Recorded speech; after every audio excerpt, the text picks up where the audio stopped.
Allô. Non, bah, ça Ah oui, alors bon.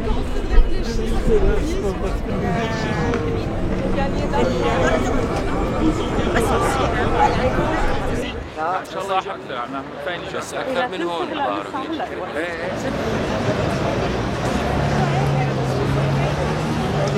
Vous rapprochez un peu. On va commencer par une minute de silence. Une fois de plus, je dirais.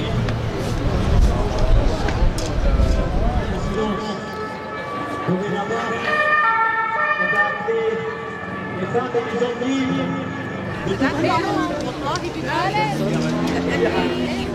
des centaines de milliers de civils qui en Syrie souffrent, et vous le savez tous, et pour demander justice et que pour demander que nos politiques, aujourd'hui réunis au Conseil de sécurité et dans d'autres instances, en Union européenne par exemple, prennent leurs responsabilités et exigent que ce massacre cesse, disparu, et les gens qui sont en Syrie.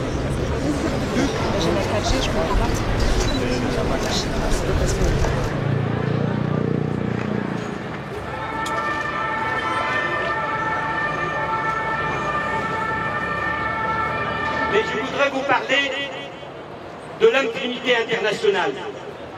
Car justement cette impunité complice qui donne le sentiment à Bachar Assad, rien qu'il fasse, qu'il pourra avoir des mains libres de massacrer son peuple au XXIe siècle.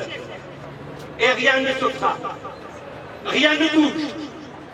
Que de paroles, que de condamnations, que de communiqués de presse qui condamnent plus ou moins violemment, plus ou moins durement, mais les Syriens continuent de tomber sur le long chemin de libération nationale.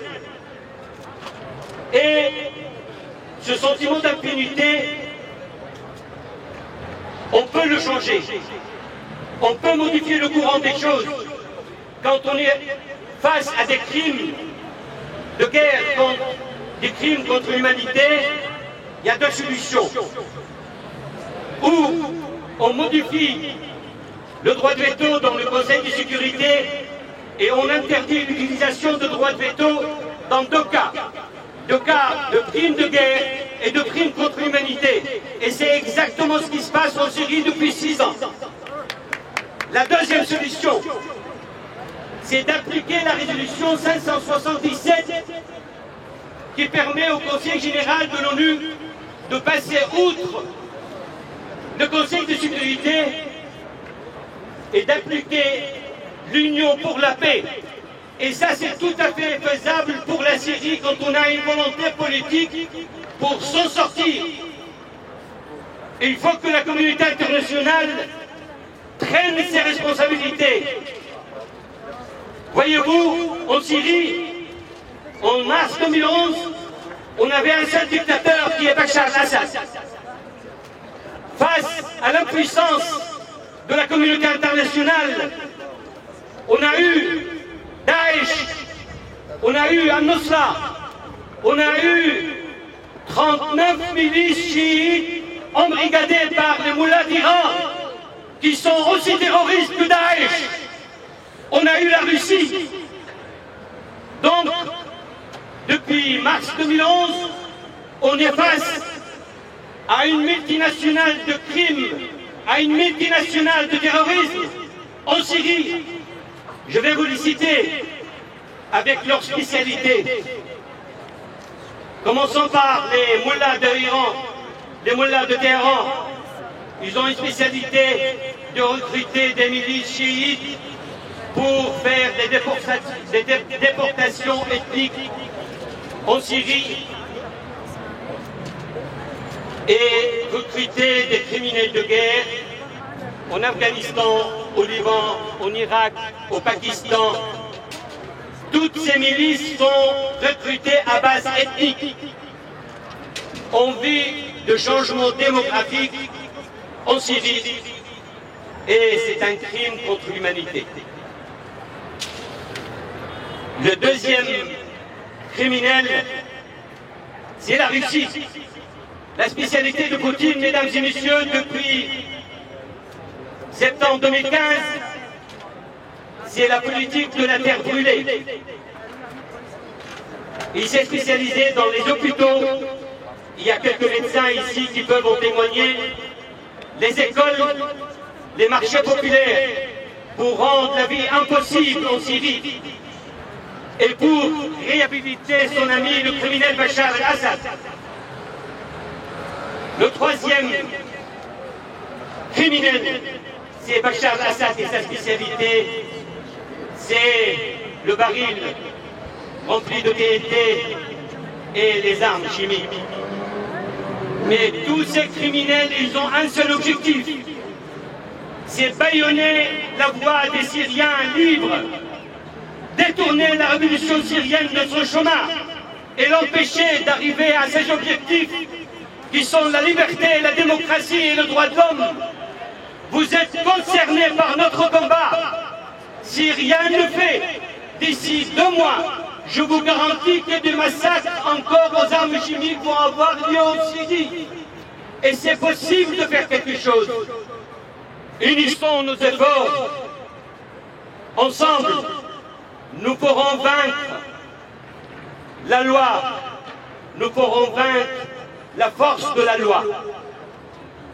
Au lieu d'imposer la loi de la force en Syrie. Je vous remercie. Il y a quelques amis, camarades, soutien dès le début. الشيوعيين والفرس النهارده اصبحوا شركاء في قتل هؤلاء الاطفال العزل.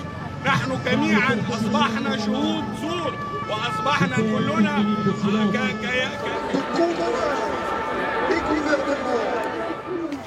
Qu'est-ce qui se passe aujourd'hui à la place de la République ce soir, vous m'expliquez? Une mobilisation citoyenne à l'appel des collectifs de soutien aux démocrates syriens suite au gazage d'une partie d'une localité en Syrie qui a donné au moins 90 morts, donc probablement plus de 30 enfants gazés, dont on a vu d'ailleurs les photos dans la presse française et internationale. Pourquoi c'est important en tant que représentant de la mairie de Paris d'être là ce soir? C'est important parce qu'on ne peut pas être insensible au fracas, à cette crise, qui est une crise humanitaire majeure, qui est une crise gravissime, et c'est aujourd'hui le principal foyer de guerre qui ravage quand même un État despotique qui est devenu fou, celui de Bachar el-Assad, face à l'État islamique, et pris en étau des démocrates syriens braves mais seuls et isolés se battent et sont massacrés par les uns ou par les autres.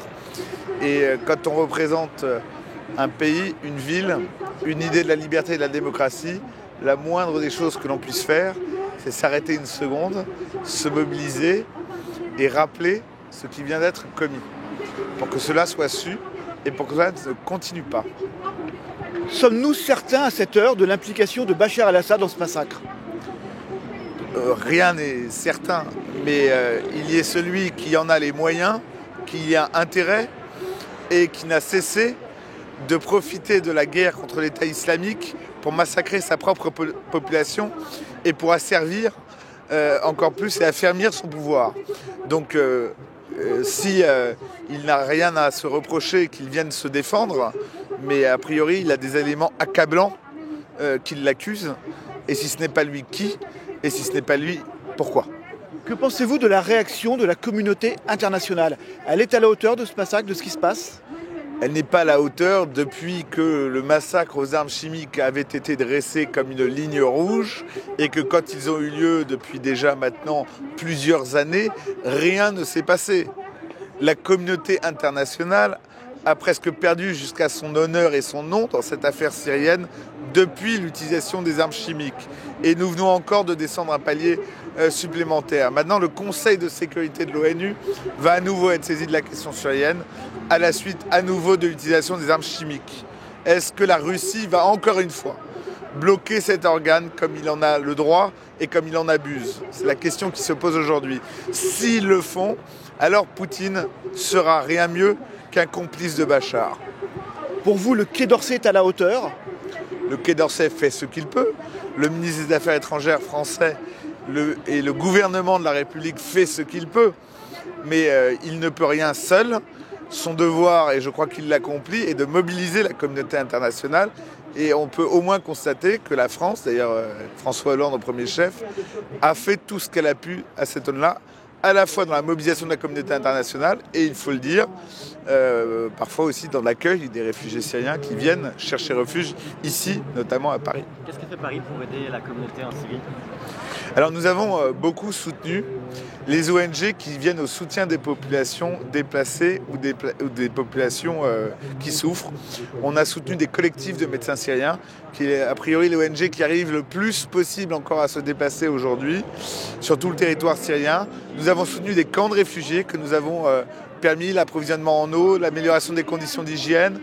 Et nous avons reçu politiquement le maire d'Alep au Conseil de Paris, à la ville de Paris. Donc nous avons fait tout ce que nous pouvons faire pour donner de la force à ceux qui se battent sur place et du soutien politique à ceux qui restent debout.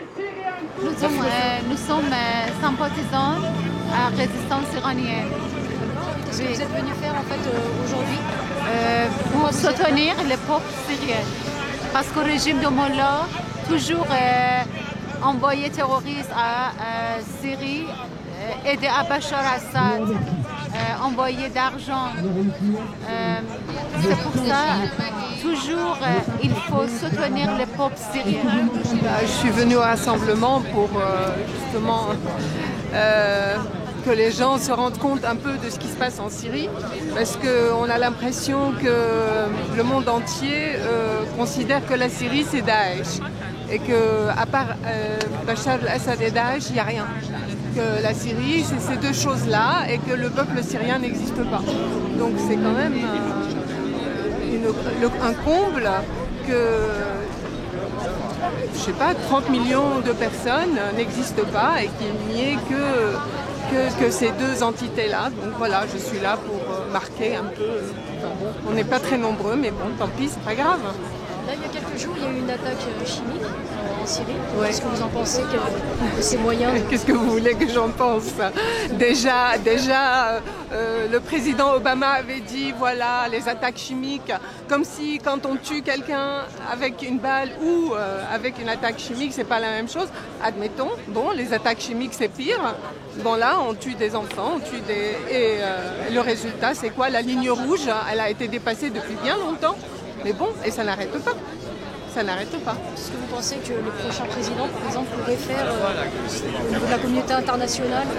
Vous parlez du président français? Président français. Bah, écoutez, moi je trouve que Hollande, il avait quand même fait ce qu'il a pu. Mais bon, il n'a pas été suivi ni par l'Angleterre, ni par les États-Unis, ni voilà. Donc on ne peut pas, hein, la France toute seule. L'Europe ne fait pas grand-chose, malheureusement. Donc voilà. Et parmi les présidentiables, il y en a qui ont quand même une attitude qui m'interroge. Voilà. Donc il faudrait quand même qu'au moins l'Europe se mette d'une façon ou d'une autre à aider ce peuple syrien. Voilà.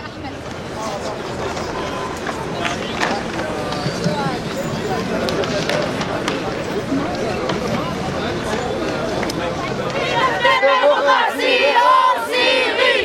Liberté, démocratie en Syrie! Liberté, démocratie en Syrie! Liberté, démocratie en Syrie! Liberté, démocratie en Syrie! Liberté, démocratie!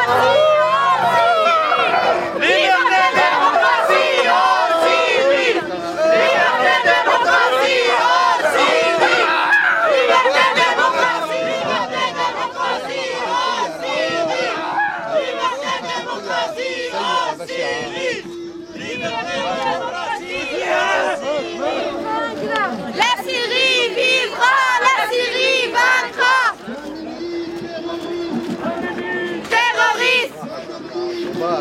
Khamenei, terroriste. C'est la Syrie.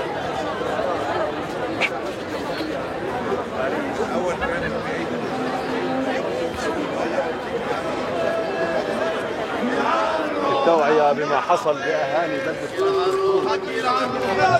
Sous le cœur, j'ai grandi sous le Fils. J'ai dû chanter leur gloire, j'ai emmené leur fils. Jamais, jamais, je ne